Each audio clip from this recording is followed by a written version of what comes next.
Estamos con el poeta Carlos Ramírez Soto en su domicilio. Carlos, tú naces en 1943, Isla Lobo de Tierra, 1943, febrero. ¿Cómo transcurrió tu infancia en esta nostálgica isla? Cuéntanos, ¿cómo era tu vida en esta isla? Las épocas más bonitas de mi vida fueron en Lobo de Tierra, pero yo conozco algunas otras islas del Perú. Se puede llamar Don Martín, Chao, Corcovado, Guañape Alto, Guañape Bajo, la Isla Blanca, la Isla Negra, Lobo de Afuera. Conozco varias islas del Perú, he trabajado en ellas. ¿Hasta qué edad viviste tú en esta isla donde naciste? Viví por temporadas, Ya. entonces yo salgo del Lobo de Tierra cuando tenía 24 años. De ahí no he vuelto nunca más a visitarla. Ah, no has llegado otra vez ya. No, no. ¿Cómo fue tu infancia ahí? Ahí estudiaste, me imagino. No, ahí no hay colegios. Ya, Es una isla guanera, no hay colegios. ya. Entonces, se puede decir que yo correteé por las playas del Ñopo. El Ñopo es un lugar un poquito distante a la Grama. La Grama es el centro principal de la isla Lobo de Tierra. Ya. Entonces, veía pues los pájaros que se elevaban y caían en picada para comerse la mejor anchaveta. ¿Y cómo surge en ti el amor a la poesía? ¿Cómo nace en ti la poesía? Eso ya viene a ser un legado de mis abuelos. Mi abuelo postizo, se puede decir, el padrastro de mi papá, vivía ahí en Lobo de Tierra, vivía en la Grama. Mi papá vivía en el Ñopo. Y ahí se iba toda la familia en tiempo de verano. ¿Qué autores leías? ¿Qué autores influyeron en ti para consolidar tu vocación literaria? Ningún autor leía porque yo era un mocosito. Más adelante, cuando ya tienes un poco más de edad, ya 20, 25 años, ¿qué leías? Leía Dumas, Ya, padre y hijo. Son libros que leía mi mamá.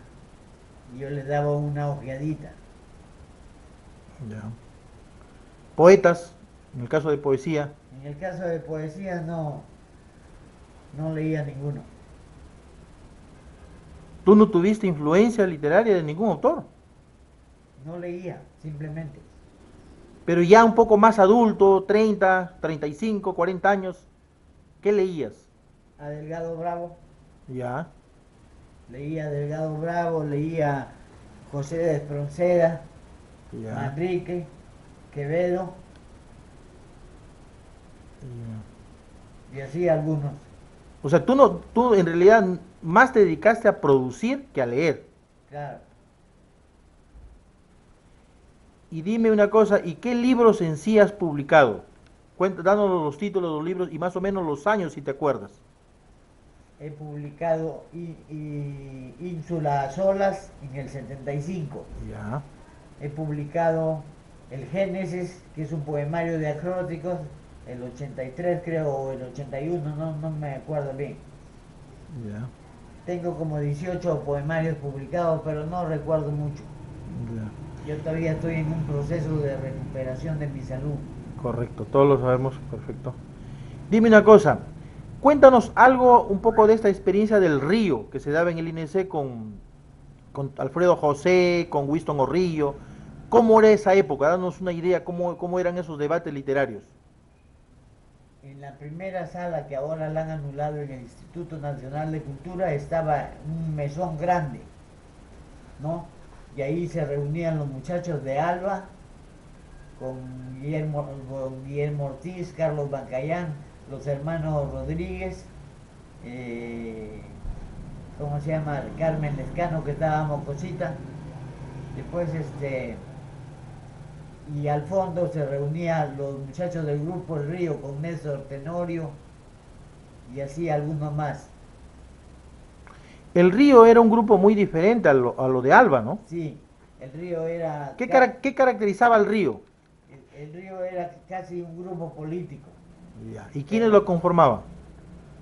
Néstor Tenorio, Ya, un amigo Turkowski, ya, pero ya del resto ya me olvido. ya. ¿Y en Alba? En ¿Estabas Alba tú?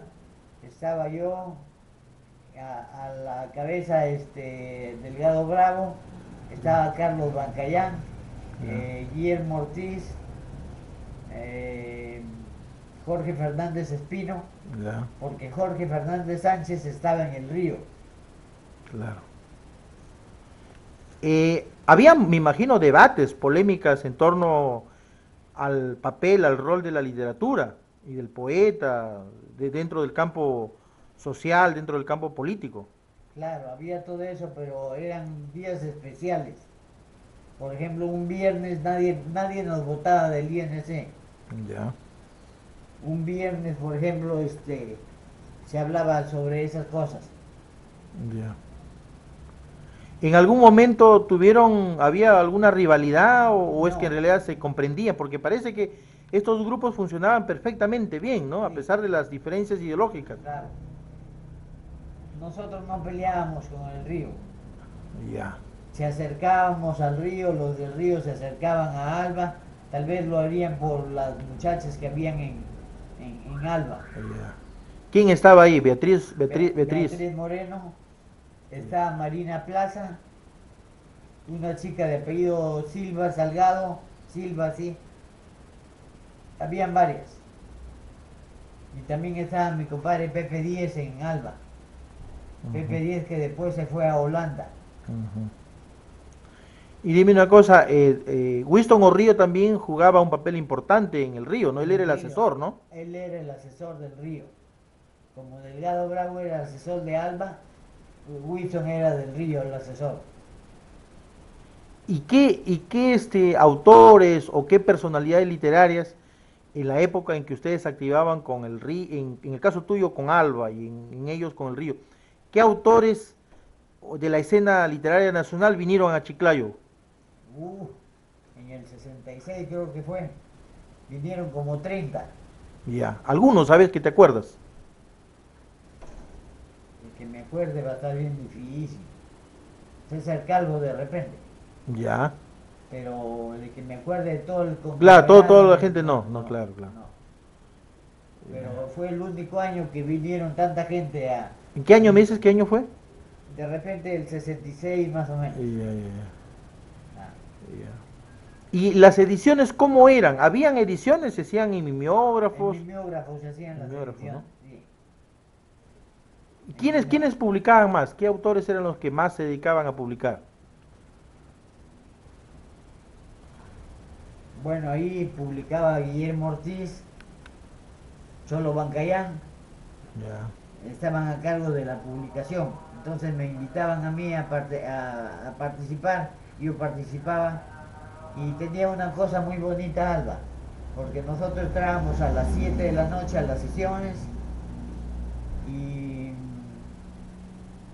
todo el mundo leía su poesía. Ya.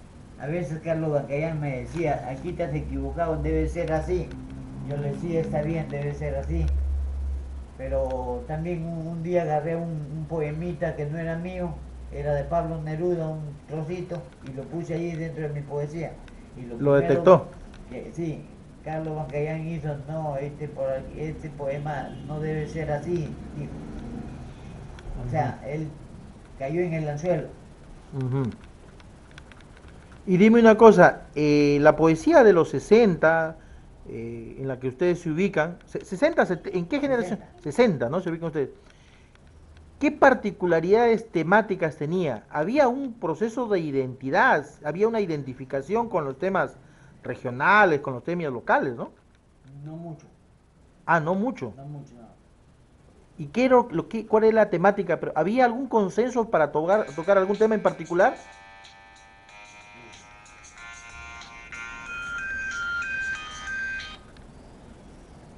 ¿Había algún consenso para tocar en algún tema en particular? Nosotros teníamos que llevar 3 poemas por semana. Ya, El delegado Bravo decía cuál estaba más o menos bien y cuál no servía. Ya. O sea, era obligatorio. O sea, era como un taller lo que ustedes, Sí, o sea, las reuniones no solamente eran para leer poesía, sino para corregir la claro, poesía. sí. Ajá. Y digamos, después que ocurría eso, volvían todas las semanas, o sea, era una frecuencia periódica, todas las Sí, semanas. sí. Nadie nos votaba del instituto. Ahí estábamos nosotros. Ya, Nadie decía no, que se terminó la hora, que una hora cuesta 50 soles. No, no había de eso, esos ya, disparates. claro.